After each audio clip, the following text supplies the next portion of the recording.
붙들게 된 이 요한계시록 21장 여러분 9절부터의 말씀은 여러분 우리에게 새 예루살렘 성을 보여 주십니다.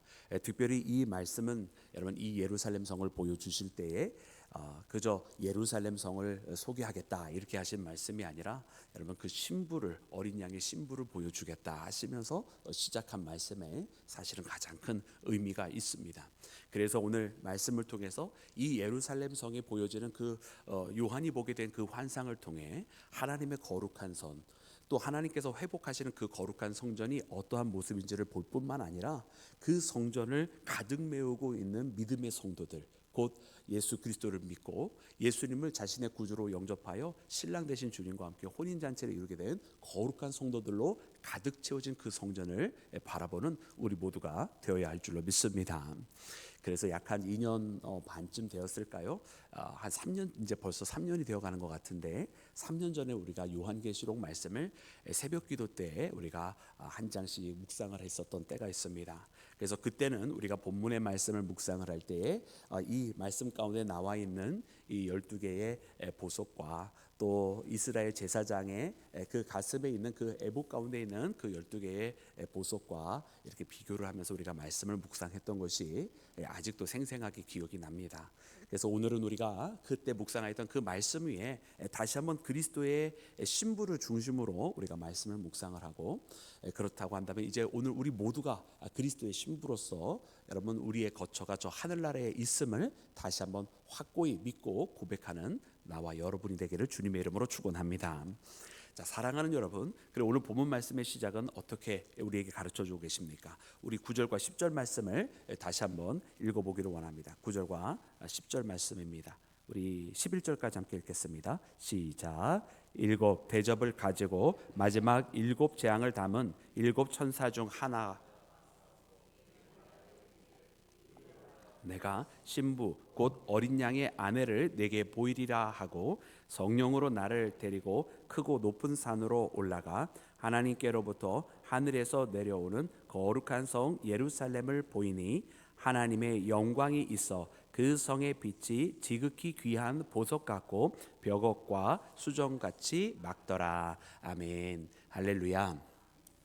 여러분 이 말씀을 읽으면 참 요한은 너무나 놀라운 은혜 가운데 있었겠다 이런 생각이 듭니다. 왜냐하면 이 말씀을 묵상을 하는데 이제 어린 양의 신부를 보여주겠다 하시면서 여러분 그 거룩한 성을 보여주게 됩니다. 그러니까 요한은 하나님의 부름에 따라서 여러분 저 높은 곳 보좌에까지 올라가서 거기서 여러 가지 일어나는 일들과 천상의 예배에 거기에서 그 감격과 은혜 가운데 있다가 또 그 인이 떼어지고 나팔이 불려지고 또 일곱 대접이 부어지는 이런 모습을 보고 또 다시금 땅에 내려와서 여러분 그 짐승이 나오고 용이 나오고 또 이렇게 거짓 선지자가 나오는 이런 모습을 또 보다가 또 거기에서 그리스도께서 강림하시고 또 구름 이제 구원받은 성도들의 모습을 보면서 이제 이 땅에 있었던 그 모든 사단의 세력들이 여러분 패망하는 모습을 보고서는 또 다시 한번 어린 양의 신부를 보여주겠다 하시면서 하실 때에 저 하늘의 모습을 또 마지막으로 다시 보게 되는 것을 봅니다. 그래서 전적으로 오늘 말씀에도 보니까 성령에 이끌려서 이 모든 것을 보게 되었다라고 기록이 되어 있는데 성령의 이끌림을 받아서 하늘에도 나가서 보고 또 이 땅에서 벌어질 일도 보다가 그래서 또 다시 한번 하늘에 올라가게 되는 이런 광경 가운데 있는 것을 보면 참 요한은 황홀한 가운데 있었겠다 이런 생각이 들어요.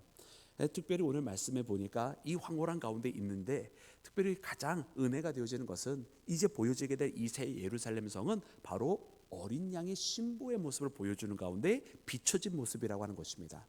그래서 오늘 이 모습을 우리가 바라볼 때는요, 이 모습의 외형적인 어떤 아름다운 성을 볼 것이 아니라 이 아름다운 성을 보여주시면서 사실 우리에게 보여주시는 것은 바로 우리 성도들의 모습이고 구원받을 자들의 모습이고 구원받을 자들이 함께 거기에서 거하는 모습이 바로 오늘 하나님께서 보여주시는 모습, 곧 어린 양의 신부된 모든 성도들이 거기에서 하나님과 함께 있는 모습인 것을 여러분 깨닫는 나와 여러분이 되기를 주의 이름으로 축원합니다. 그래서 어제 우리가 함께 묵상한 것처럼 하나님께서 그 장막을 예비해 놓으시고 그 장막에서 그의 성도들과 함께 하시면서 더 이상 아픈 것도 애통하는 것도 곡하는 것도 없는 것으로 만들어 주시는 주님이시고, 이제 그 안에 있는 여러분 믿음의 성도들은 주님 안에서 참된 안식과 평안을 누리고 여러분 기쁨 가운데 예배하고 있는 바로 그 모습입니다.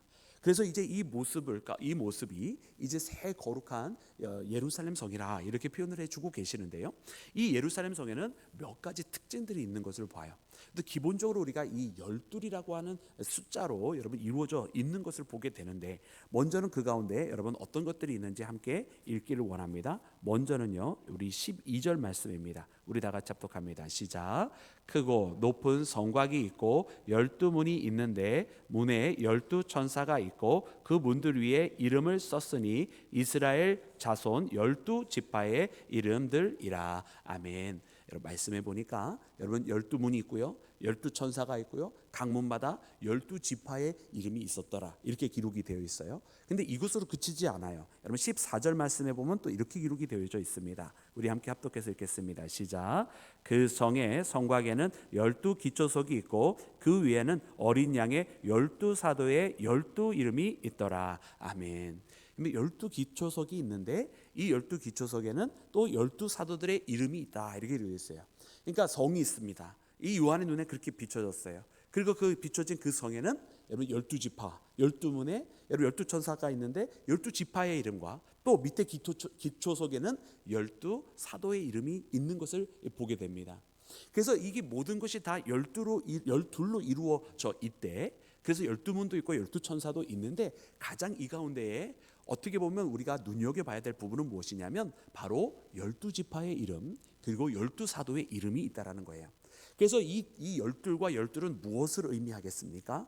여러분 12지파는 어떻게 보면 하나님의 백성에 대한 통칭이기도 하지만 굳이 우리가 이렇게 말씀을 통해서 12사도와 12지파를 같이 놓고 우리가 명명을 하자면, 하나는 12지파는 대표적인 구약의 백성을 상징하는 것이고 12사도는 이제 12사도를 통해서 전파되진 신약시대의 역사신, 또 그렇게 이 하나님께서 예수 그리스도를 통해서 부르시고 또 성령 충만하여져서 복음을 전파하기 시작한 12제자들로부터 시작되어져 있는 신약시대를 의미합니다.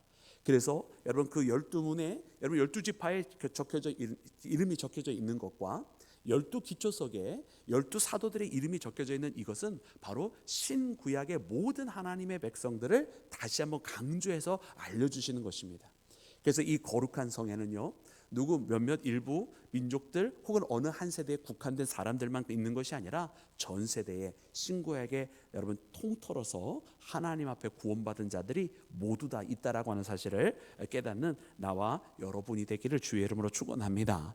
그래서 그 가운데에 바로 우리들이 있는 것입니다. 이방인의 충만수가 차기까지라고 하셨던 그 말씀이 온전히 이루어졌고, 여러분 그래서 하나님의 백성, 하나님의 전부터의 그 모든 계획은 여러분 어떤 한 저 팔레스타인 중동에 있는 나라의 민족을 구원하시는 하나님이 아니라 온 세계의 하나님이시며 그 가운데 우리도 부르셨고 우리도 주님의 나라에서 주께서 말씀하신 대로 그 거처가 예비되어져 있는 그리스도의 신부되었다라고 하는 사실을 여러분 우리가 밝히 바라봐야 할 줄로 믿습니다.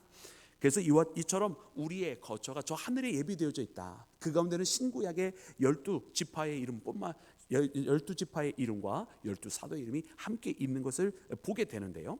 또 이 12는 여기에서 멈추지 않고 또 계속해서 우리에게 가르쳐 주시는 부분들이 있습니다. 우리 그 말씀 함께 읽을 때 먼저 우리가 아까 읽지 않았던 13절 말씀, 그리고 또 15절 말씀, 그리고 16절 말씀 이렇게 읽겠습니다. 먼저 13절 말씀입니다. 시작. 동쪽에 세 문, 북쪽에 세 문, 남쪽에 세 문, 서쪽에 세 문이니. 아멘. 또 15절과 16절 시작. 내게 말하는 자가 그 성과 그 문들과 성곽을 측량하려고 금 갈대자를 가졌더라. 그 성은 네모가 반듯하여 길이가 너비가 같은지라. 그 갈대자로 그 성을 측량하니 12,000 스타디온이요 길이와 넓이와 높이가 같더라. 아멘. 아멘. 자, 사랑하는 여러분, 말씀해 보니까요, 아까 문이 12개가 있는데 각각 여러분 3개씩 동서남북으로 있는 거예요. 그러니까 사방으로 문이 3개가 있습니다. 여러분 이 사방으로 문이 3개가 있는 모습을 보면서 여러분 어떤 장면이 떠오르시나요? 여러분 이것은 여러분 우리가 광야에서 성막을 중심으로 있었던 각 지파의 모습들이 떠오르게 됩니다.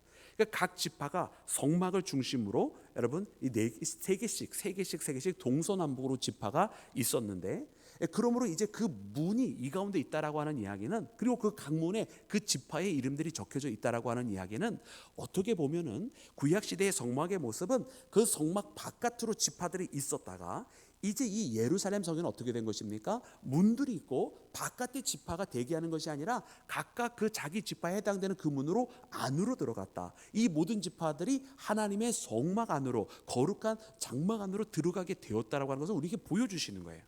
그래서 이 어떻게 보면은 이 구약에서는 밖에, 성막 밖에 거하던 지파들이 이제는 밖이 아닌 안에 거하게 되는 건데, 그래서 우리가 어제 묵상하였던 장막 안에 있는, 여러분 휘장 바깥에 거하는 것이 아니라 휘장 안에 거하고 있는 이스라엘 모습을 우리에게 보여주시는데, 동시에 말씀해 주시는 것이 측량을 하였더니만은 그 측량의 길이가 어떻게 되었어요? 12,000 스타디온이 여러분 너비와 길이와 높이가 다 동일한 모습을 봐요. 그러니까 즉 정육박명체에 해당되는 그 12,000 스타디온에 해당하는 여러분 그 하나님의 거룩한 예루살렘 성을 보여주시는 겁니다.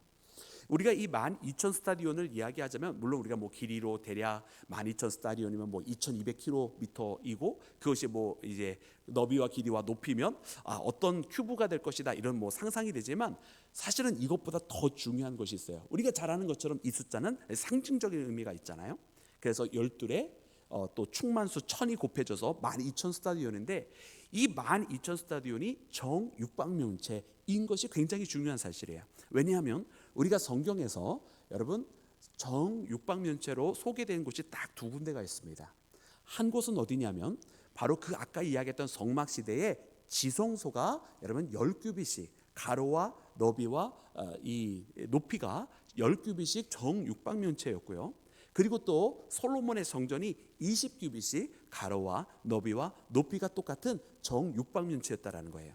그러면 사랑하는 여러분, 오늘 말씀에는 이 예루살렘 성이 여러분 가로와 너비와 높이가 12,000 스타디온씩 정육박면체라는 뜻이잖아요. 그러면 여러분 이곳은 어디입니까? 이 예루살렘 성은 어디냐고요? 바로 지성소에 해당되는 장소라는 거예요.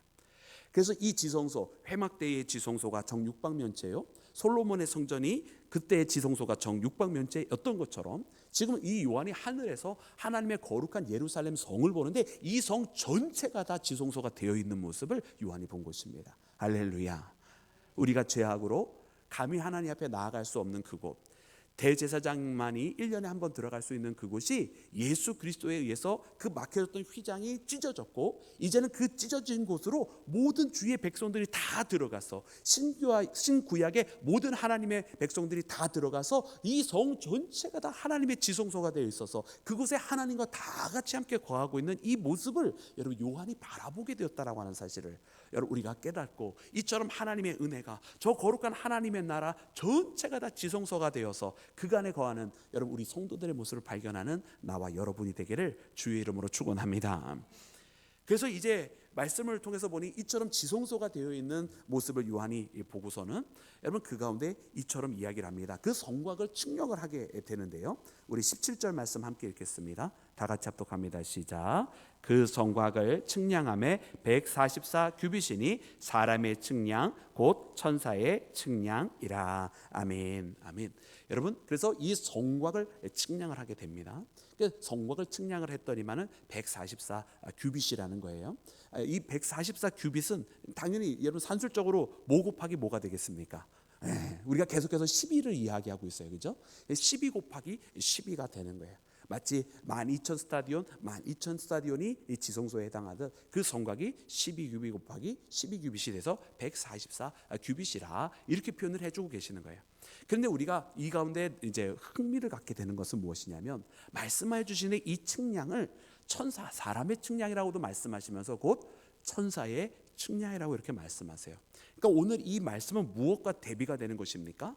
우리가 요한계시록 13장에 보면 거기에서 짐승의 숫자요 사람의 숫자라고 말했던 여러분 666과 대비가 되는 거예요. 여러분 이 6이라고 하는 숫자가 우리가 상징적으로 또 성경적으로 성경적인 수비학으로 해석했을 때에 완전수인 하나님의 7에 이르지 못한 숫자, 하나님 앞에 나아가지 못하고 항상 미달이 된 숫자가 바로 6이고, 이와 같은 이것이 세계가 있는 것이 666이라고 하는 이런 해석을 해드린 적이 있었는데, 여러분 이와 같이 마찬가지로 여러분 오늘 본문 말씀에 나오는 이 예루살렘 성은요, 그때 그 짐승의 수를 받고 사람의 수를 받아서 미달이 돼서 세상에서 굴복하고 타협하며 살아간 여러분 그런 것이 아니라 완전을 이루는, 열둘의 완전을 이루는 여러분 그런 상태에서 이루어진 측량이 되었다라고 하는 거예요. 그런데 여러분 똑같은 사람이 한 번 나오지만 한 번은 사람의 수고 짐승의 수고, 또 이번에는 또 한 번 나오게 되는데 이번에는 거꾸로 사람의 측량이라고 말씀해 주셨지만 짐승의 측량이 아닌 천사의 측량이더라 이렇게 되어 있어요. 그러니까 이 말씀은 우리에게 무엇을 보여주시냐면, 우리가 하나님의 온전함에 이르게 되었을 때, 곧 우리가 여러분 그리스도의 보혈의 은혜로 온전함을 이루게 되어서 세상과 타협하고 굴복하지 아니하고 거기에서 우리의 육신대로 살아가지 않고 하나님의 온전하게 이루게 되었을 때는 우리가 이처럼 하나님의 거룩한 그 가운데에, 거룩한 무리 가운데에 있게 되는 것이다 라고 하는 것을 알려주세요. 할렐루야. 그러니까 우리는 어디에 있는 존재냐? 어떻게 보면요, 우리는 여러분 어떤 기로에 서 있는 존재들이에요. 우리가 하나님의 형상을 가지고 이 땅에 와서 여러분 죄로 말미암아 짐승들과 사단의 세력 가운데 들어갈 수도 있고, 또 우리가 사람의 형상들을 가지고 창조되었으나 죄 가운데 말미암아 그래서 타락하고 죄 가운데 있지만, 그러나 다시 하나님께로 그리스도를 믿고 고백함으로 하나님께로 돌아갈 수도 있는 여러분 이 가운데에 우리는 기로에 서 있는 존재라고 하는 것을 깨닫게 됩니다. 사랑하는 여러분, 그래서 지금 오늘 이 하루도 우리가 기로 가운데 서 있어요. 오늘 우리는 어떻게 할 것이냐? 오늘 이 하루가 또 오늘 이 한 달이 우리가 하나님께서 원하시는 대로 정말 완전에 이르는, 우리 스스로 완전해서가 완전이 아닌 하나님께서 인도해 주시는 대로 따라가기에, 예수 그리스도를 믿고 그분의 뜻대로 살아가기에 온전하여진 그 한 달을 살아갈 것이냐, 아니면 우리가 그냥 우리의 육신대로 흘러가는 대로, 또 우리 육신이 요구한 대로 그렇게 하나님 앞에 부족한 대로 그렇게 살아갈 것이냐. 우리가 하나님의 인도함을 받으면 우리로 하여금 그 거룩한 측량 가운데 이르게 되었다 하나님 선포해 주실 것이고, 만약 그렇지 못하면 저 짐승 가운데에 거하게 되었다, 속되다라고 말씀하실 텐데요. 오늘 이 말씀을 묵상하면서 이 천사의 측량, 완벽한 측량이 또한 사람의 측량이기도 하였다라고 하는 것을 깨달으면서 여러분 우리 자신을 주님 앞에 드려 이처럼 거룩한 성에 들어갈 수 있는 믿음의 자녀가 되기를 주의 이름으로 축원합니다. 사랑하는 여러분, 그리고 그 다음에 우리에게 보여주시는 것은 이제 그 기초석이 어떠한 내용들로 되어 있는지를 보여주십니다. 그러면서 거기에는 여러 가지 보석들이 보여주시는데, 여러분 여기에 나와 있는 보석들이 바로 제사장의 그 에봇에 여러분 그 흉패에 있었던 보석과 여러분 일치가 되고 있는 것을 봅니다. 물론 명명하는 법이 조금 달라지고 또 순서가 조금 달라지기도 하지만은 그러나 기본적으로는 여러분 같은 여러분 그 맥락이라고 보시면 되는데요. 이처럼 여러분 12개의 보석들로 그 기초가 여러분 사도들의 이름이 적혀져 있는 그 기초석이죠. 그렇게 있는 것을 보여주시는 데는 여러분 이유가 있어요. 왜냐? 여러분 이처럼 그 바닥, 가장 밑바닥에서 건물은 시작이 되어지는데, 그 예루살렘 성이 여러분 세워짐에 있어서의 그 바닥, 시작되는 부분은 바로 사도들의 복음, 곧 예수께서 세워놓으신, 여러분 예수께서 우리의 반석, 믿음의 우리가 반석이 되셔서 우리가 믿음으로 고백할 때, 여러분 주께서 교회를 세우실 때 내가 이 반석 위에 내 교회를 세우리니 하셨던 것처럼, 여러분 베드로가 주는 그리스도시요 살아계신 하나님의 아들입니다라고 했던 그 고백 위에 세우신 것처럼, 여러분 성도들의 고백은 예수님을 향한 그 고백인 것이고, 오늘 말씀 가운데 이처럼 사도들의 이름으로 12 기초가 되게 하신 것은 여러분 예수님을 통한 믿음의 고백한 성도들로 이루어졌다고 하는 것을 우리에게 보여주시는 것인 줄로 믿습니다. 특별히 말씀해 보니까 여러분 마지막 21절에는 무엇이라고 표현을 해주냐면, 여러분 우리 21절은 함께 합독해서 읽기를 원하는데요. 시작. 그 12문은 12 진준이 각 문마다 한 개의 진주로 되어 있고 성의 길은 맑은 유리 같은 정금이더라. 아멘, 아멘. 여러분 말씀해 보니까요, 이 문들이요 다 12 진주다 했어요. 그러니까 그리고 각 문마다 한 개의 진주로 했으니까 이 문이 통짜인 거죠. 그래서 통짜로 표현하니까 좀 이상한데, 하여튼 그 거룩한 선 전체가 하나의 거대한, 어떻게 보면은 사람으로서는 이룰 수 없는, 아마 요한의 눈에는 너무나 지극히 아름다운 모습으로 비춰졌을 것입니다. 그래서 여러분, 이 문을 보면 우리는 무엇을 떠올리게 되냐면, 여러분, 양문이신 예수님을 또 떠올리게 되는 거예요. 그래서 그 기초가 여러분 믿음이라고 하는 반석 위에 세워진 예수님을 믿는 그 믿음에서 시작이 되어서, 그 들어가는 문도 양문이신 예수님, 각 지파가 각자 자기의 이름이 쓰여져 있는 그 문으로 들어가는데, 그 문이 여러 개로 되어져 있는 것이 아니라 하나의, 여러분, 문으로, 하나의 보석으로 되어져 있다라고 하는 것을 통해서 다시 한번 우리에게 유일한 구원의 통로는 예수님밖에 없는, 여러분, 양문이신 예수님을 떠올리게 하는 줄로 믿습니다. 그리고 그 가는 길은 정금과 같은, 여러분, 그 수정과 같은 정금이더라 그랬어요. 그러니까 여러분, 황금길인 거거든요. 그래서 우리는 주님 앞에 나아갈 때, 여러분, 우리가 황금을 좋아해서 주님을 믿는 게 아니에요. 여러분, 우리는 어떠한 길을 걸어왔습니까? 예수님께서 제자들에게 여러분 맡기시고 따라오게 하신 길은 여러분 무엇이었습니까? 자기를 부인하고 자기 십자가를 지고 오라고 하셨잖아요. 그러니까 주님 앞에 나아가는 우리의 인생의 길, 신앙의 길은 항상 십자가를 짊어진 길입니다. 아멘이십니까? 오늘도 우리가 살아갈 때 십자가를 짊어지고 주님 앞에 나가는 것이거든요. 내 자신을 죽이지 않고 십자가를 짊어질 수가 없고요. 내가 주님 앞에 제자라고 한다면 이 십자가를 외면하고 나갈 수는 없는 거예요. 그러니까 자기를 부인하고 자기 십자가를 지고 주님 앞으로 나아가는데, 여러분, 이 길이 고통의 길, 여러분, 아픔의 길일 수는 있습니다. 우리가 이 땅에 살아가면서 인내의 길이 될 수밖에 없을 거예요. 그러나 이 길이 하늘로 나가는 그 길인데, 이 길이 어떻게 요한의 눈에 비춰졌냐면, 이것이 가시밭길이다 이렇게 말씀해 주시지 않고 계세요. 이 길이 비록 우리가 이 땅에 살아갔을 때는 가시밭길인지 모르지만, 정말 저 하늘에서 바라보니까 주님의 나라에까지 이르는 이 길은 수정과 같은 정금길이었다라는 거예요. 할렐루야. 오늘 우리가 신앙생활을 하면서 주님 앞에 나가는 이 십자가의 고난은 여러분 수정과 같은 정금, 수정같이 맑은 여러분 정금과 같은 길입니다. 그래서 우리가 살아가는 신앙의 길은 보이지 아니하는 영광의 길인 거예요. 항상 우리는 그래서 이 고난 뒤에 영광을 바라봐야 된다고 이야기하고 있는데, 오늘 우리가 이 새벽을 깨우면서도 여러분, 우리가 걸어가는 신앙을 지키고자, 또 믿음을 지키고자, 나를 부르신 주님의 그 소명 앞에 소명을 가지고 살아가고자 하는 이 믿음의 신앙의 길은 이와 같은, 여러분, 정금과 같은 황금길이었다라고 하는 것을 말씀을 통해 발견하는 나와 여러분이 되기를 주의 이름으로 축원합니다. 그러므로 이 땅에서 보여지는 것대로 살아가거나 혹은 이 땅에서 들려지는 것 때문에 속상해하지 마시고, 하나님의 눈으로 바라보니 이 길이 가장 아름다운 길이었다라고, 저 누군가처럼 자기 십자가를 외면한 사람이 잘된 길을 걸어가는 것이 아니라 도리어 그가 걸어가는 길은 썩어지는 길이요, 또 거기에는 정말로 죽음의 길이고 사망의 길일 수밖에 없는 그런 길인 것을 알고, 도리어 지금 내가 십자가를 짊어지고 있는 나야말로 가장 주님 앞에 나아가는 생명의 길에, 황금길에 섰다라고 하는 것을 깨닫고, 여러분, 주님 앞에 끝까지 나아가는 나와 여러분이 되기를 주의 이름으로 축원합니다. 우리 함께 기도하겠습니다.